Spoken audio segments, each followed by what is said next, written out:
বিসমিল্লাহির রহমানির রহিম।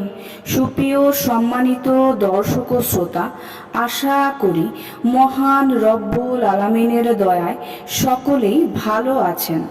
আল্লাহ তাআলা মানুষকে অগণিত নিয়ামত দিয়েছেন। মানুষ আল্লাহর অপার দানকে গণনা করে শেষ করতে পারবে না। আল্লাহ তাআলা বলেন, তোমরা আল্লাহর নিয়ামত গণনা করতে চাইলে তা গণনা করে শেষ করতে পারবে না। সূরা ইব্রাহিম আয়াত 34। ঈমানের পর মানব জীবনে সর্বাধিক মূল্যবান সম্পদ হলো সময়। প্রতিটি মুহূর্ত অপার সম্ভাবনা নিয়ে আসে মানুষের কাছে। কাজের ফাঁকে ফাঁকে পাওয়া অবসর সময়েও অনেক কিছু করা যায়। সময়ের ক্ষুদ্র ক্ষুদ্র অংশ কাজে লাগিয়ে কল্পনাতীত সাফল্য অর্জন সম্ভব। অবসর সময় সবার কাছে খুবই গুরুত্ববহ। সময়ের এই ভগ্নাংশগুলো অনেক অবহেলায় কাটিয়ে ফেলে। তাই অবহেলা ও আলস্যে গুরুত্বপূর্ণ কাজও অনেক সময় করা সম্ভবপর হয় না। হাসান বসরি রহমতুল্লাহ আলাইহি বলেছেন, হে আদমের সন্তান, তুমি নিজেই দিনের সমষ্টি। একটি দিন অতিবাহিত হওয়া মানে তোমার একটি অংশ হারিয়ে যাওয়া। আল্লাহু আকবার। তেমনি সুস্বাস্থ্য একজন মানুষের অমূল্য সম্পদ। অসুস্থ হওয়ার পর সুস্থতার গুরুত্ব উপলব্ধি করা যায়।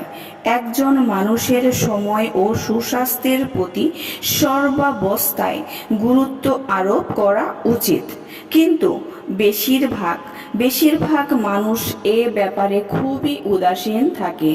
যথাসময়ে সচেতন না হওয়ার পরবর্তী সময়ে বেশিরভাগ মানুষ ধোঁকা ও প্রতারণার শিকার হয়। তাই বলা হয়, সুস্থ ব্যক্তির মাথার মুকুট হলো সুস্থতা, যা শুধু অসুস্থ ব্যক্তি উপলব্ধি করতে পারে। রাসূল পাক সাল্লাল্লাহু আলাইহি ওয়াসাল্লাম সবাইকে অবসর সময় সুস্বাস্থ্যের প্রতি গুরুত্ব আরোপের নির্দেশ দিয়েছেন। আব্দুল্লাহ বিন আব্বাস রাদিয়াল্লাহু আনহু থেকে বর্ণিত, রাসূল সাল্লাল্লাহু আলাইহি ওয়াসাল্লাম বলেছেন, দুটি নিয়ামতের ব্যাপারে বেশিরভাগ মানুষ ধোঁকাগ্রস্ত হয়। একটি হলো সুস্থতা, অপরটি হলো অবসর সময়। বুখারী হাদিস নম্বর 6412।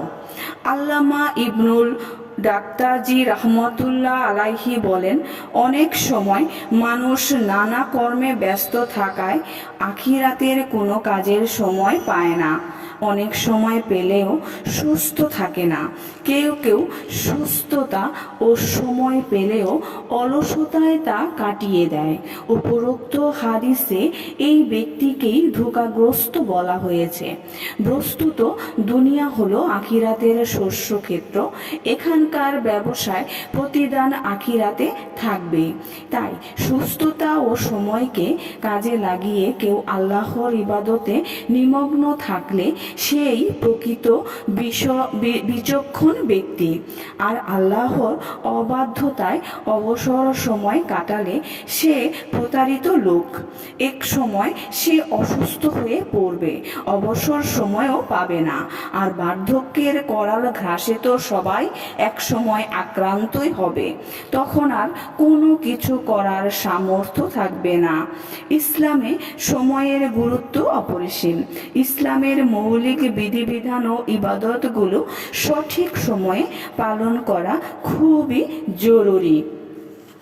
তাই সব ইবাদতের সুনির্দিষ্ট একটি সময় আছে, পরে কিংবা আগে তা পালন করা যায় না। আল্লাহ তাআলা ইরশাদ করেছেন, নিশ্চয়ই নামাজ নির্ধারিত সময়ে পালন করা জরুরি। সূরা নিসা আয়াত 103। সময়ের পরিবর্তন মহান আল্লাহর অন্যতম নিদর্শন। কোরআনে বর্ণিত হয়েছে, আল্লাহ তাআলা রাত দিনের পরিবর্তন করেন। এতে দৃষ্টি সম্পন্নদের জন্য শিক্ষা রয়েছে। সূরা নূর আয়াত 44। মৃত্যুর মাধ্যমে মানুষের জীবনের অবসান ঘটে।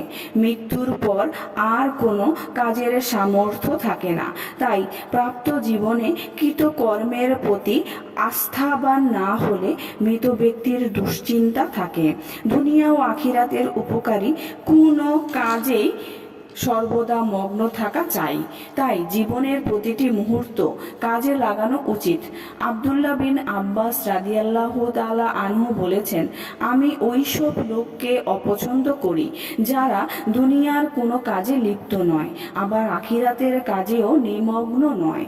প্রিয় দর্শক শ্রোতাবৃন্দ, আশা করি ভিডিওটি ভালো লেগেছে।